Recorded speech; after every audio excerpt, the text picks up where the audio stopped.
Hey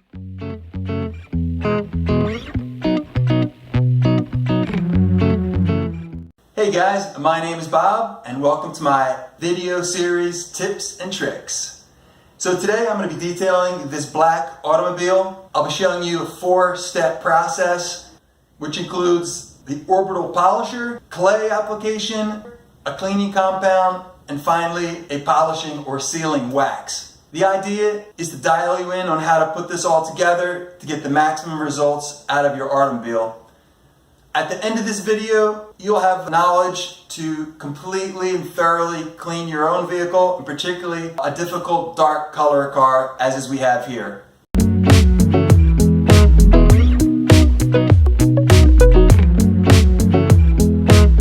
Today I'm going to show you the work I'm doing on my 2014 Subaru Forester XT. So I'm getting ready to ship this back to the United States from Costa Rica, and it's going to be going by sea. I want to clean it completely, put a compound getting any debris off, and then seal it with a wax. This car has always lived in the garage, so it's in great shape and I've always maintained it very well. However, the black on the Subaru is really not a high quality paint. It's very thin, easily marked. I don't think they have a really thick coat of clear coat on there. I mean, I've kept it in nice shape, but it has not been easy. Before we get started, let's take a look at some of the products we'll be using on this project. So we're going to start with the detailing clay. That's going to be used for heavier contaminants such as bug guts or tree sap, or perhaps minerals that lay on the car through the rain. When we use that, we're going to use the clay lubricant so it glides over easy, it doesn't scratch the car. Next, we're going to go to the cleaner, which will take out small swirls and small imperfections and dirt. That's a light compound. Once we got that done, we're going to go over to our final step, which is the poly wax, which will seal in the paint and bring it to its illustrious shine. I'm going to do one side of the car completely and then switch to the other, starting in the back in 3x3 sections. And as you can see here, I've also put tape on the car to make cleanup easier, as the material or the wax on the buffer, if you lift that off of the car while it's in high-speed motion, it spins everywhere and makes a big mess. Starting off with the detailing clay bar and the clay lubrication, we're going to work on a small area, but first we must prepare the clay bar itself. We want to get it down into a nice flat disc shaped area that you're going to use to rub over top of the actual paint itself. Once we have that to a form that we like, we're going to put this lubrication on the back of the clay, and then also we're going to apply a light coat to the coat of the paint of the automobile itself. If you feel any rough spots, originally that means you're getting off some contaminants, and once the contaminants are removed, then you'll feel very smooth, easy gliding clay bar over this area. Contaminant wise, as we mentioned earlier, we're looking for pollutant stains perhaps from the rain, bug marks, or other foreign debris that may be on the paint that would be very difficult to get off with a compound type application. So we're going to go around this for a few moments. The pressure is very light on the paint. The circular motion, you can see there might be debris on there. If there is, you want to remove any debris so you don't scratch the paint itself. At that point, you want to wipe off the excess fluid and perhaps any residue of the clay. I'm going to finish off with a light towel to make sure it's very smooth before I apply the compound coat. And you can see it comes up pretty darn clear.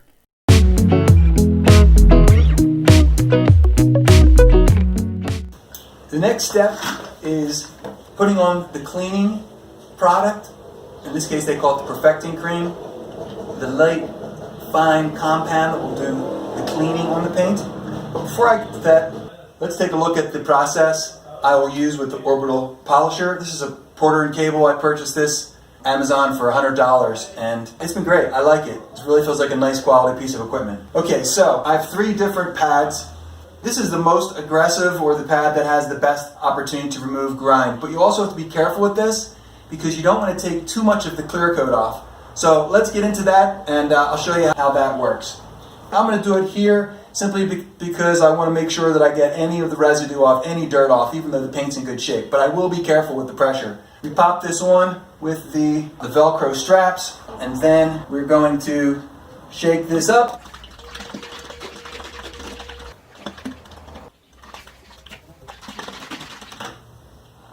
You want to make sure that you do a pre-coat on this. Rub it in so there's no dry spots coming onto the paint. You can use this lid here in this case. Some of that on. And then 4 dots. 5 dots.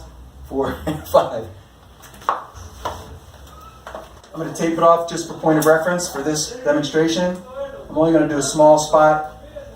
I'm not going to go through the whole car to show you this, just this one section here to give you an idea of the orbital process. I'm going to dab it on just to spread it, or you could conversely start out at number 2, but I like to dab in this manner just to spread it around.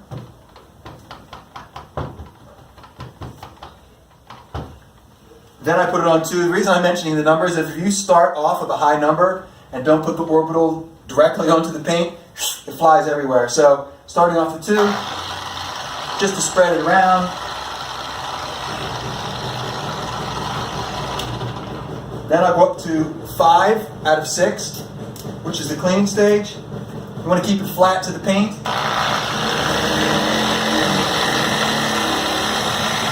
Gentle back and forth motions.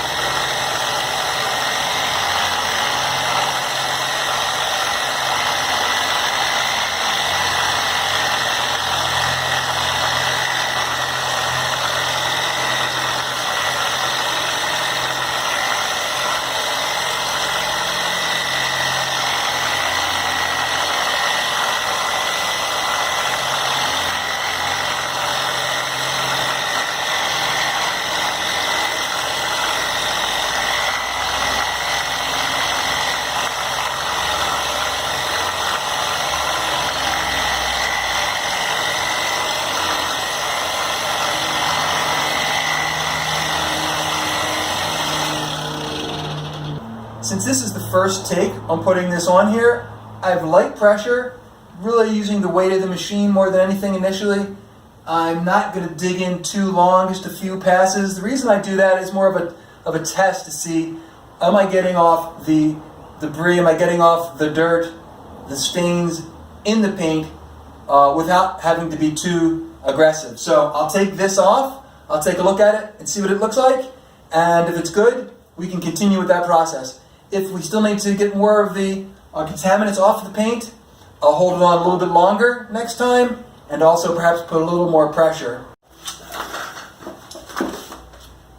I'll use 2 towels for this of different colors. The logic there is I don't get them mixed up, so one towel is for taking the first layer off, then the second towel is for doing a little more buffing. I'm going to take this tape off just so I don't get the sticky stuff on the rag. Those are demo purposes only.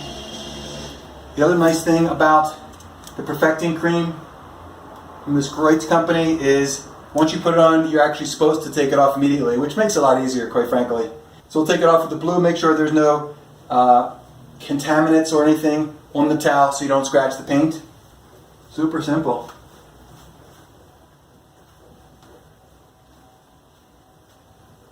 And it looks good. And then I come in with the second to really buff it up to a nice shine. Even though this is just the cleaner, you can see that it still does a great job. In this instance also, you'll notice, I'll bring it in closer for you, that I'm not going to need to use any additional pressure for this. The paint really came out nice, even just with the cleaner. And that doesn't even include the final sealer. How nice this came out. So obviously I'm going to go over the entire car and do this. I usually actually do a little larger sections. Normally I would have done a section, say, here to here. We're down. It just gets to be too much to have super small sections. So I'll go over the entire car with this, and after that we'll review it again.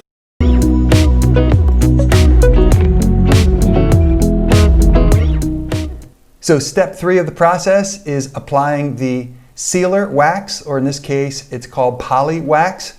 we're going to put it on the orbital pad similar to the cleaning cream.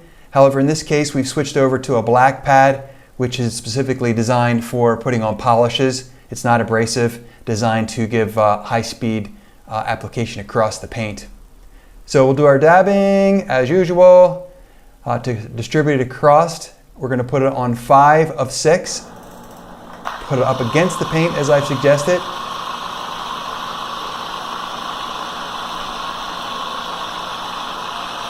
Going slow, I have very little pressure here, allowing the machine's speed to do the work, making sure that I cover all areas equally and evenly. Up, down, and then back and forth. And don't forget to clean any excess in the crevices with a cleaning towel. After 30 minutes, I'm going to remove the poly wax, and the nice thing of this, it is so easy to get off. Look at this.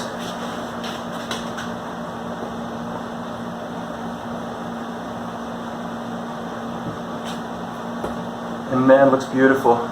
It's really nice the fact that it's easy to get off. Trying to get the perfecting cream off yesterday, the light compound, was really tricky once it got humid. And today what I've done was pull the car into the garage, close the door, and throw on my dehumidifier.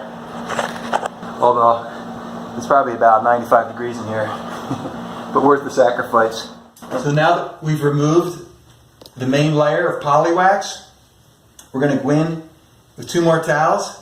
The first is going to be the yellow towel, and even though it looks pretty plain here, this will get off any excess residue and go a long way in beginning to bring out the brilliant shine. You can go back and forth or circles. I mean, for the most part, I think the first one got it off, but we're really trying to bring out the paint. You can see the sparkles in the paint are actually coming out really nicely as well. And then finally, the last thing is just go in and buff it up. This is where you're really going to bring out that shine in the paint and the area we've done. That's it. Again, 30 minutes. You let the poly wax sit on there, ideally in a dry environment. Time-wise, probably looking at 2 full days for the whole thing, washing, taping off, the complete orbital process, 2 levels. It's easily 2 solid days, probably good 10-hour days. It's a lot of work. So you can see it came out really nice. Sides of the car were already in really nice condition, but it looks beautiful. I don't see any marks. And the hood came out very nice. A lot of the swirl marks came out. Actually, this is a good picture here.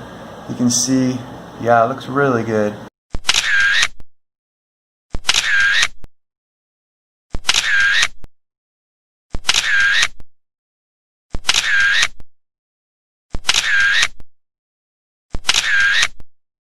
And the car looks great. So there you have it.